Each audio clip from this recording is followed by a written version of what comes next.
All right, here we are on the Frazer Smith Show, presented by the accident attorneys at sweetjames.com. If you've been hurt in an accident, call 1-800-9-MILLION. And our guest today, a legendary wrestler, Mel. Speaking of getting hurt by? Yeah, he probably could have used Sweet James. Yeah. He is a legend, and he is a great wrestler. Jake the Snake Roberts. Yeah.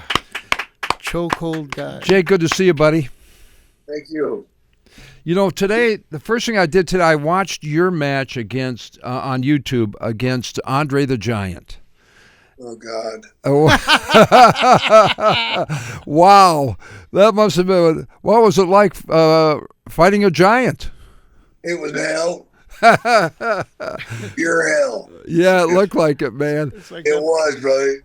People have no idea what a thrashing is till they get in the ring with Andre. Oh, my God. And he, at one point, was just leaning on you. That's all he had to do.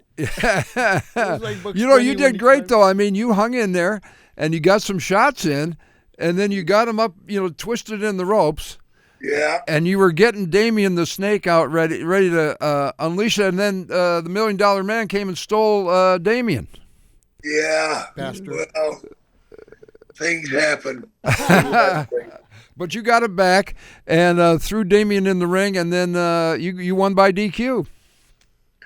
Hey, a win's a win, brother. That's right, man. I want to talk about all of your incredible career, but I want to start with Hulk. We lost the Hulkster last week, and probably the best known, biggest wrestler of all time, right? Oh, without a doubt. Put you guys on the map, yeah. Yeah. You say wrestling, you say Hulkster. Yeah. Yeah. Yeah. Were you guys, I know you were supposed to wrestle a couple times. I guess it didn't happen, but what was your relationship like with Hulk Hogan? It was fine. Uh-huh.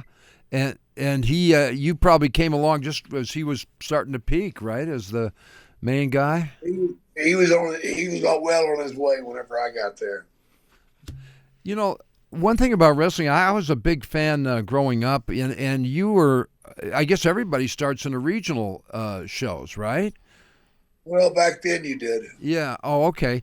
And, I'm from Detroit, so we had guys like Dick the Bruiser, Leaping Larry Shane, Cowboy Bob Ellis. I guess every area had their own wrestlers, right?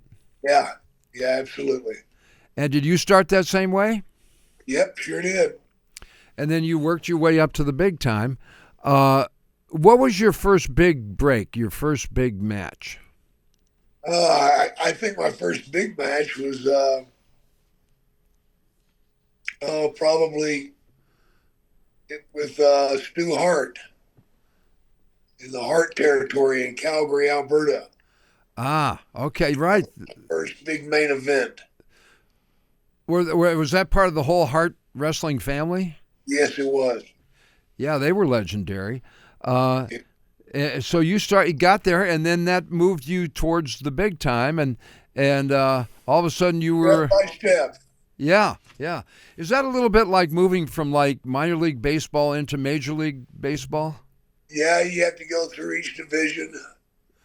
Wow. And you learn all your moves there, probably, right? You better have learned them before that.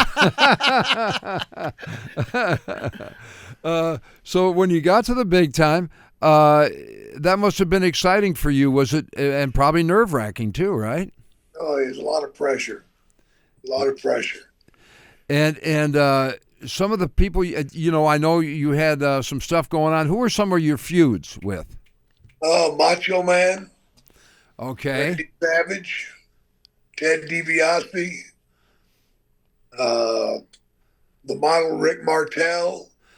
Was Piper one of your? No. Honky Tonk Man. I know he hit you with a guitar, right? Yeah. You had this match with the Macho Man, and I know you had kind of a feud going on with him. And usually you have pythons. You had Damien and Revelation and the other snakes, but this time you had a cobra. Tell us about that, how that went down. Well, the cobra was something I came up with, and it just seemed to get a whole lot of respect. I would guess so. And I started carrying that around. It was about a 15-foot king cobra. Wow. Was it now? Are they danger? I mean, obviously, was he angry all the time? Was he looking to bite people? Not so much, but if you do the right thing, you can piss them off. In fact, Tio Lopez wanted to know, what's the worst snake bite you ever got? If you. Oh, the pythons. Ooh. Really? Yeah. Yeah, they rip you. Did that happen a lot? They just don't bite. Yeah. About 15 times. Wow. Yeah. You would remember that. He sure. knows the exact number. Yeah, but it was really an equalizer. I mean, you put that's you put 15. Damien in there, and you got a big advantage. Oh yeah, you get people's attention. Now, being on the mic is important. Is almost as important as the match, right? Promoting the match. And what were your thoughts about Mean Gene? He was such a good announcer, I thought. Oh, he was great. Gene knew what to say and when to say it. Yeah, he did, didn't he? And he kept a straight face somehow, because you guys are pretty funny, and I always was amazed by that. He always played it straight. Yeah, he did. Now, your signature move was the DDT, and how did you come up with that, and what does that stand for? Is that this? Well, it was a poison that was outlawed by the government. Ah. Everybody else. Okay. It just seemed to fit with what I was doing at the time. I remember picking up the newspaper and seeing that the poison had been outlawed and thinking, wow, that's sort of like this maneuver I've got going here. That was It is dangerous. It should be outlawed. Yeah, that was a dangerous Probably maneuver. should. It was kind of like Probably should. a modification of a pile driver, right? It was painful. In a way. Yeah. But that was very effective. Won you a lot of matches. Very effective. Yeah. Who was your toughest match? Do you remember a match that you really thought that was a tough match? Andre. Yeah. Well, that would have to be, yeah. He reminds me of Bugs Bunny climbing that wrestler in the cartoon. That's what. Well, we were talking about guy. the Hulkster, and everyone remembers his big match at WrestleMania against the Giant. How did he manage to pick him up? He's like 700 pounds. He was huge, man. But Hulkster got him up. I didn't try. I saw that. We have a thing coming up. It's a roast in Las Vegas that's coming up August 18th at the Plaza Hotel. And we're going to be roasting Mick Foley.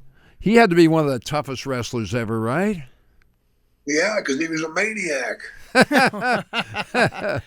Yeah. What are your thoughts about Mick and his wrestling career? He had a unique wrestling style. None. But he didn't seem to. It seemed like he never met a folding chair he didn't like. Yeah, exactly.